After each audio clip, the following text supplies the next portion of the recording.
Pwede bang may istorbo ka sandali? Yawa. Scam pala yung World Up. Isipin mo yung remaining balance, 29.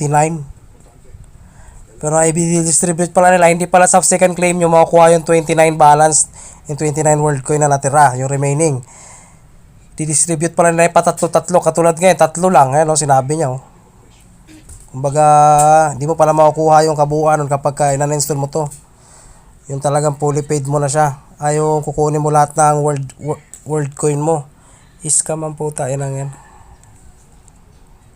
Nakakaloka. Isipin mo, 29 days na naman, claim ko lang 28, di ba? 25 natira, Di ba 29 yan dapat maki-claim ko na ng kabuuan yan. Di pa pala.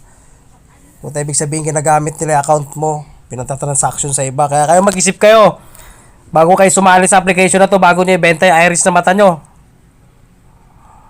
Isipin mo, nakuha ko ng total sa kanya 1.3. Inutil na to.